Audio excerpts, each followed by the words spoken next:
फिर आपका स्वागत है वाराणसी के 80 घाट से जनता का एजेंडा में। और देखिए जरा वाराणसी की जनता, वाराणसी के मतदाता कितने उत्साहित हैं या नहीं है, जरा तालियों के साथ बताइए। ये 80 घाट की रौनक है, ये वाराणसी की खूबसूरती है। तमाम लोग हैं जिनके सवाल अभी पूछे जाने हैं, लेकिन एक सवाल अभी बीच में छूट गया था। वो सवाल यहाँ के युवाओं का है, सवाल रोजगार से जुड़ा था। देवानंद जी जवाब दीजिएगा, इधर उधर की बात नहीं, सीधा जवाब रोजगार पर। लेकिन उससे पहले कुछ सवाल। सर मेरा भारतीय जनता पार्टी से केवल 2 सवाल है। पहला सवाल ये है, हाँ सर, पहला सवाल ये है कि 2 करोड़ रोजगार के लिए मिले थे, बोले थे, नहीं रोजगार दिया और नहीं तो इलाहाबाद में बच्चों के ऊपर लाठियां बरसा। ठीक है सर दूसरा सवाल सर, गंगा को माता कहते हैं, गंगा जी में लाशें तैर रही थी और संसद में खड़ा होकर के क्या बोलते हैं? ठीक है सर, दूसरा सवाल, हम लोग छात्र हैं, इंटर किए हैं।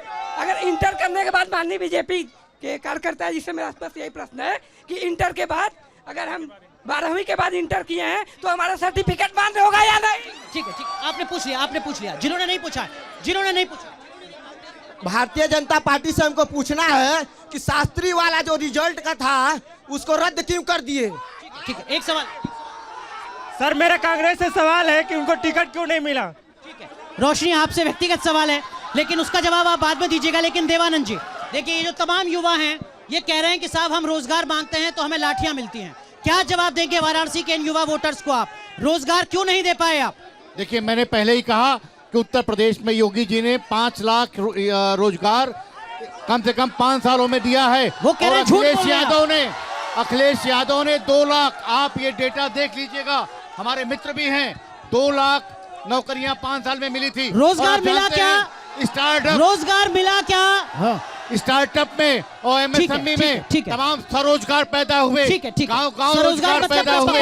योगी जी ने उत्तर प्रदेश में पकौड़ा, स्वरोजगार मतलब क्या? पकौड़ा नहीं, उत्तर प्रदेश में खुद बैंकों ने मैं इस पे कुछ कहना लोन चाहूंगी। मिला है देश में। ठीक है, स्वरोजगार करने के लिए। ठीक है रोशनी, रोजगार पर नहीं, जो सवाल संभवतः आपके सपोर्टर हैं, आपके आलोचक हैं, उन्होंने जो कहा कि रोशनी जायसवाल को टिकट क्यों नहीं मिल पाया तब, जबकि कांग्रेस नारा देती है लड़की हूं लड़ सकती हूं। देखिए, लड़की हूँ लड़ सकती हूँ का बैंड मैंने आज भी पहना हुआ है। टिकट नहीं मिला, दैट डजंट मीन कि मैं कांग्रेस पार्टी के लिए आगे काम ना करूं। टिकट मिलना नहीं मिलना ये कांग्रेस पार्टी का डिसीजन था। कांग्रेस पार्टी का डिसीजन सर आंखों पर कहीं है। कसक, कहीं अफसोस, कहीं मलाल? कोई अफसोस नहीं है। मैं नेक्स्ट टाइम आवेदन करूंगी, नेक्स्ट टाइम मिलेगा। ठीक है अगली बार ठीक है सोनकर साहब संक्षेप में। देखिए, ये सवाल नहीं है लेकिन आप कुछ कहना चाह रहे हैं? नहीं, बिल्कुल मैं कहना चाह रहा हूं, लगातार जनता से सवाल आ रहे हैं, लेकिन भारतीय जनता पार्टी के प्रवक्ता इस सवालों से बच रहे हैं। पूछा गया 2 करोड़ नौकरी क्या हुआ, इन्होंने कहा कि देश भर में। मैं आपको बताना चाहूंगा 2 करोड़ नौकरी उत्तर प्रदेश में नहीं, पूरे देश में 2 करोड़ भाजपा नौकरियों भी की बात वोट के थी। लिए उतनी परेशान पहली है बार जितनी कोरोना काल में जनता परेशान पहली थी। बार हिंदुस्तान में एक ऐसी सरकार आई है जिन्होंने IAS IPSओं के भी रिजल्ट बांट करके कहा कि ये हमारी सरकार की उपलब्धि है, ये भारतीय जनता पार्टी की उपलब्धियां हैं। बीएसपी के नेता से जरा एक जवाब दीजिए, सुन लीजिए, सवाल सुन लीजिए। 2007, 2012, 2017 वाराणसी में, पूर्वांचल में जो आपकी पार्टी का वोट शेयर है वो लगभग 25 से 30% है, अच्छा खासा है। हर चौथा वोटर आपको चुन रहा है, लेकिन वो सीट के तौर पर क्यों नहीं दिख पा रहा है? आपको ये बता दूं अनुराग जी कि इस आने वाले इलेक्शन में बीएसपी बहुमत की सरकार बना रही है। और क्यों बना रही है? आप देखिए जो माहौल यहाँ पे जो माहौल बनाया गया है हिंदू मुस्लिम का, अगर युवाओं को रोजगार देने की बात होती, बीएसपी की सरकार में सबसे ज्यादा युवाओं को पहली बार 2 लाख से ऊपर जिनके परिवारों के आपने कह दिया। ठीक है मेरे साथ वाराणसी के बहुत ही खास मेहमान, धर्म विज्ञान के प्रोफेसर BHU के भूषण ओझा जी हैं। ठीक है सबसे बेहतर कानून व्यवस्था की बात होगी, तो बीएसपी की शासन की बात होगी। जरा आप बताइए, वाराणसी की जो धार्मिक छवि है, विरासत है, ऐतिहासिक विरासत है, क्या 2014 के बाद उसमें कुछ इजाफा हुआ है? क्या हालात सुधरे हैं आपकी उम्मीद के मुताबिक, या सब कुछ कागजों पर है? देखिए, शांति बनाएंगे, सभी जनता से अपील है।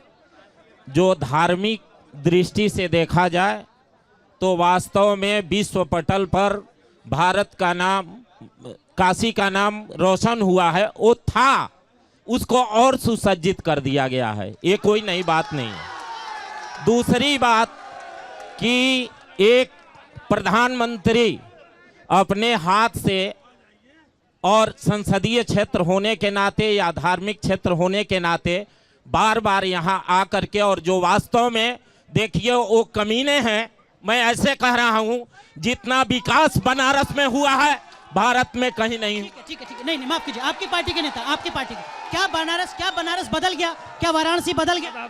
बनारस कुछ नहीं बदला है, बनारस वही है। और कितने मंदिर, कितने मकान, कितनी दुकानें तोड़ के आज वहां पे कॉरिडोर बनाया गया, क्या बनाया गया? कितने बेरोजगार है? 750 किसान शहीद हो गए। उन किसानों को जब 1 साल 13 दिन आंदोलन चला, उसके पहले क्यों बीजेपी सरकार सो गई? उसके पहले क्यों नहीं कानून व्यवस्था वापस ली गई? वाराणसी की तस्वीर नहीं बदली, वाराणसी की तस्वीर नहीं बदली, आप कह रहे हैं। जी कहिए। जी हाँ, मैं ये पहले शांत करिए। वाराणसी की तस्वीर अगर नहीं बदली हुई दिख रही है तो मुझे लगता है इन लोगों की आंखों में मोतियाबिंद हो गया है। बदल गई है वाराणसी की तस्वीर? बिल्कुल बदली है। जो बाबा के मंदिर बन सकता है 3000 साल बाद, तो फिर क्या नहीं बदला जिनको नहीं देखा? ठीक है। एक सवाल, एक मिनट। हमारे साथ अमर बहादुर सिंह जी हैं। आप वाराणसी के जाने माने राजनीतिक विश्लेषक हैं, पॉलिटिकल एनालिस्ट हैं। सर थोड़ा खड़ा होना पड़ेगा आपको। जरा ये बताइए कि जिन मुद्दों के इर्द गिर्द उत्तर प्रदेश में इस वक्त चुनाव लड़ा जा रहा है हर पॉलिटिकल पार्टी के द्वारा, क्या वाराणसी में भी वही मुद्दे आपको नजर आते हैं कुछ और? देखिए, ये पूरे प्रदेश में भारतीय जनता पार्टी का जो 3 मुद्दे थे, सुरक्षा, सुशासन और सम्मान, स्त्रियों का सम्मान, इस सुरक्षा की बात हो रही है। हाथरस वाली सुरक्षा की बात हो रही है।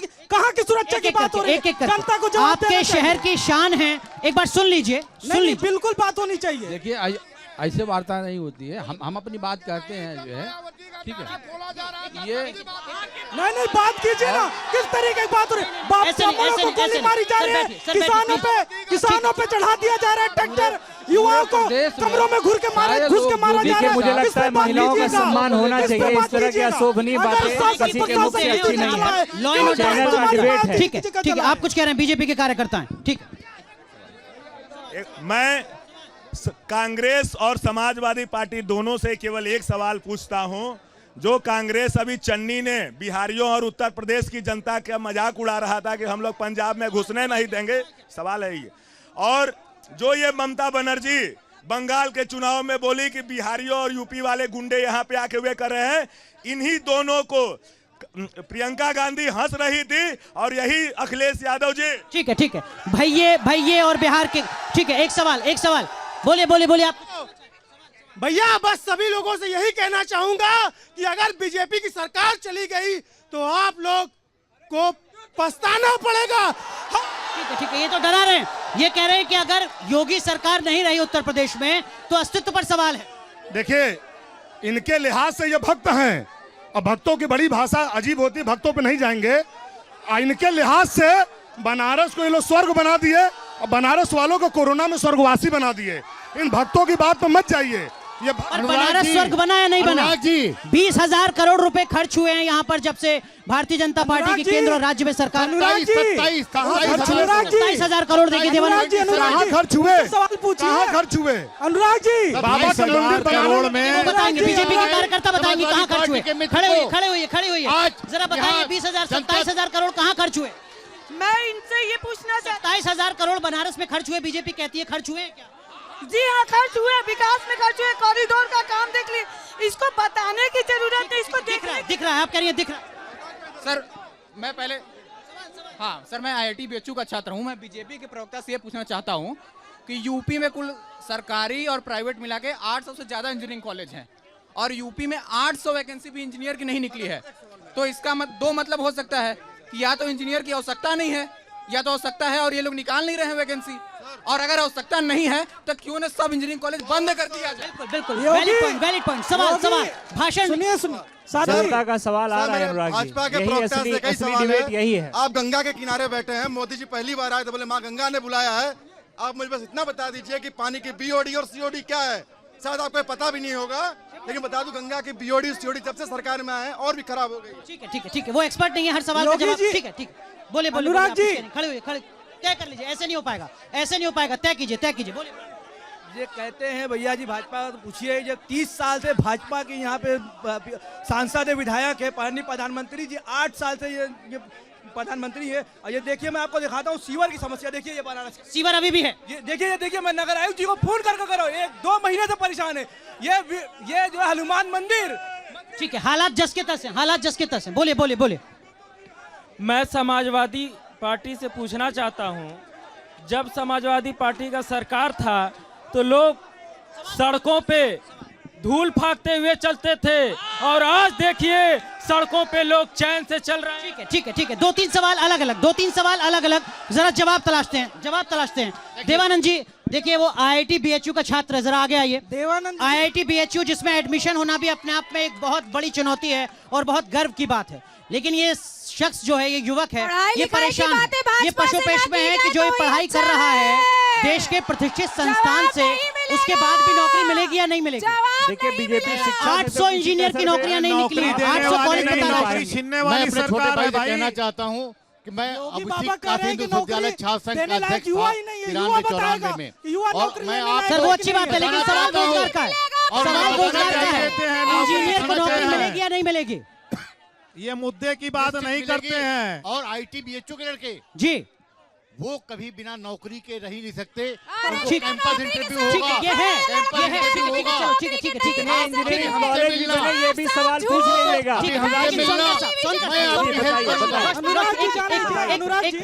कैंपस इंटरव्यू में आपका खुद सिलेक्शन होगा। देवानंद जी, हो गया। सोनकर साहब एक सवाल, ये जो पीछे से सवाल पूछा जा रहा था, वो दरअसल में राज्य के जिन जिन हिस्सों में हम जा रहे हैं वहां पर लगातार पूछा जा रहा है। एक डर का माहौल नजर आता है मतदाताओं के एक तबके में। वो ये कहते हैं कि अगर इस बार अखिलेश यादव आ गए तो 2017 से पहले जिस तरीके की स्थिति थी वो हालात हो जाएंगे जिसमें आतंक था, जिसमें अराजकता थी। 2 मिनट लॉ एंड ऑर्डर एक बड़ी चुनौती है। लॉ एंड ऑर्डर पे बात करना चाहता हूँ, मुझे 2 मिनट का समय दीजिएगा।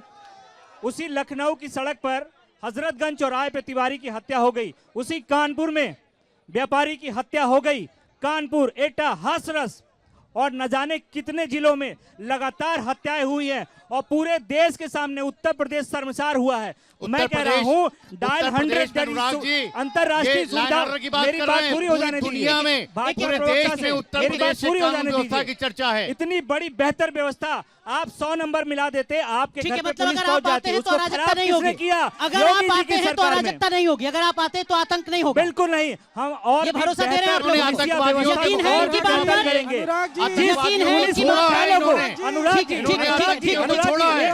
मेरी बात पूरी जाने दीजिए। जिस पुलिस मुख्यालय में बैठ करके योगी आदित्यनाथ जी ने वो अखिलेश यादव जी की देन क्या स्थिति है? आम आदमी पार्टी के प्रवक्ता आप कुछ कहना चाह रहे हैं, लेकिन मेरा सवाल ये कि 2014 में तो खुद अरविंद केजरीवाल यहाँ आए थे, 2014 से 22 तक कितनी बार आए केजरीवाल वाराणसी? केजरीवाल को जब जरूरत पड़ती है हर जगह जाते हैं, पूरे देश में जाते हैं, बनारस में भी आए। कब बनारस में जब नोटबंदी हुई तो जनता को जगाने आए बेनियाबाग के मैदान में। 14 के बाद कितनी बार 22 तक आ गए? कई बार आए, जब जरूरत हुई तब आए वो यहाँ पर।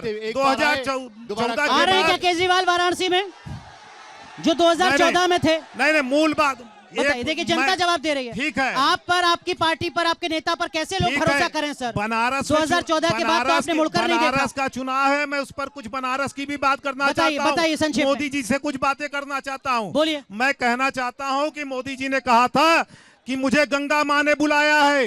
क्या गंगा साफ हो गई? क्या गंगा पीने योग्य है? नाले अभी भी गिर रहे हैं।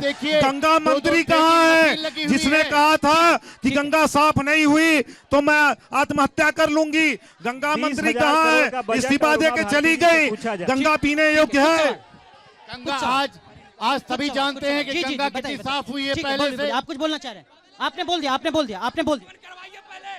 क्या चीज? हाँ, व्यापारियों का मैं नेता हूँ।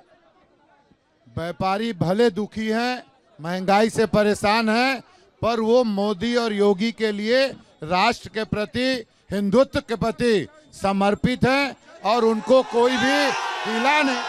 सोनकर साहब, अनुराग जी बहुत बहुत धन्यवाद। ये सवाल बीएसपी बहुत धन्यवाद देना चाहूंगा। एक मिनट मैं माफी चाहूंगा। ये सवाल जरा जवाब बीएसपी से ले लेते हैं। वो कह रहे हैं कि साहब देखिए यकीन तो हमें मोदी और योगी की जोड़ी पर है। अनुराग जी ऐसा है कि आप देखिए पूरी परिचर्चा को युवाओं के रोजगार से हटा करके, दलितों ब्राह्मणों की हत्या से हटा करके, किसानों के ऊपर चढ़ाए गए ट्रक से हटा करके इसको मोड़ दिया गया, हिंदू मुस्लिम पे मोड़ दिया गया। इसलिए यहाँ पर बसपा की सरकार चाहिए, कानून वाली सरकार चाहिए। कानून वाली सरकार ही कांग्रेस सपा भाजपा के सांप्रदायिक शासन से मुक्ति दिला सकती है। एक चीज जान लीजिए। सवाल पहले तो मैं सीधा सवाल मैं बता देना चाहता हूं कि मैं तो पहले यादव हूं, और यादव में पहली बात यह है कि आजादी के बाद पहली बार मैं मोदी को वोट दिया था। ये कि विश्वास था मेरा कि मैं सवाल क्या है? सवाल यह है कि रोजगार मिलेगा, हमको आगे चलने का राह मिलेगा। रोजगार नहीं मिला। ठीक है, हो गई बात आपकी, हो गई। जिनके सवाल नहीं हुए बोलिए। भैया मैं ये बोलना चाहता हूँ, 2 बार सपा 2 बार बसपा सरकार में ये रामनगर का पुल इनकम्प्लीट रहा, लेकिन माननीय योगी जी की सरकार ने उसको एक वर्ष। अरे साथी सुन लीजिए, बसपा सरकार में सुन लीजिए भाई, जान लीजिए बसपा सरकार ने क्या क्या किया है। बसपा सरकार में क्या क्या हुआ है तो पता होना चाहिए उनको ना। वही चाहते हैं कि फिर गुंडाई करने के लिए आ जाते आप लोग। ये लोग की गुंडाई खाली चलती है। अनुराग जी मैं इनकी बात का जवाब दे दूं। जिन्होंने सवाल पूछ लिया उनसे सवाल नहीं। सर आपने प्रश्न किया कानून व्यवस्था गुंडई, यहाँ पे महिलाएं बैठी हुई थी, अभी इनका शासन नहीं आया है। इन्हीं लोगों की वजह से महिलाएं इधर से इधर आ गई। ये अभी सामने दिखलाई पड़ रहा है। ठीक है। आप बैठिए। एक बुजुर्ग हैं, वो कुछ कहना चाहते हैं। जी कहिए अपनी बात। मैं पूछना चाहता हूं कि हमारे देश के नौजवान जो पढ़ लिख करके बेकार हुए हैं, बेकारी की समस्या नहीं हल हो रही है, सारे लोग बेकार हो करके भूखों मर रहे हैं, और जो सो सरकार अपनी डफली बजा रही है। ठीक है, सरकार डफली बजा रही है, रोजगार की बात नहीं है। सोनकर साहब ठीक है, जरा आप बताइए, कांग्रेस के नेता से पूछते हैं। कांग्रेस के नेता से वैसे तो ये सवाल है कि आप चौथे और 5वें नंबर की लड़ाई लड़ रहे हैं, लेकिन एक सवाल देखिए, उनसे सवाल नहीं पूछा गया। कांग्रेस की प्रवक्ता से बहुत वक्त से सवाल नहीं पूछा गया। मैं आऊंगा आपके पास। जरा ये बताइए, 90% जनता ने अगर आपको चुनते हैं तो कोई प्लान है क्या? जनता ने रोजगार, कांग्रेस के पास कोई प्लान है क्या? बिल्कुल। भाजपा गर्मी निकालने की बात कर रही है, सपा चर्बी निकालने की बात कर रही है। सिर्फ कांग्रेस ही वो पार्टी है जो युवाओं के लिए भर्ती निकालने की बात कर रही है। ठीक है, भर्ती निकालेंगे आप भी, भर्ती निकालेंगे। ठीक है, भर्ती निकलेगी। 10 लाख रोजगार 5,000 जो सरकारी नौकरी, 10 लाख नौकरी आप भी देंगे। आपका कोई प्लान है क्या? आपका कोई प्लान रोजगार की बात की? अखिलेश यादव जी ने ऑन पेपर बात की है, ये जनता को बताना चाहिए आपको। 5 सालों में जिस तरह से उत्तर ठीक है सर, माफ कीजिए, समय पूरी तरीके से खत्म हो चुका है। बहुत शुक्रिया वाराणसी की जनता का जुड़ने के लिए। लेकिन जरा हाथ उठा के बताइए, जब आपके यहाँ वोट डाली जाएंगी तो वोट डालने जाएंगे या नहीं जाएंगे? जाएंगे। ये जज्बा, ये उत्साह रहना चाहिए। वाराणसी के 80 घाट से जनता के एजेंडा में आज के लिए बस इतना ही। आप बने रहिए न्यूज नेशन के साथ, क्योंकि खबरों का सिलसिला यहाँ कभी नहीं थमता।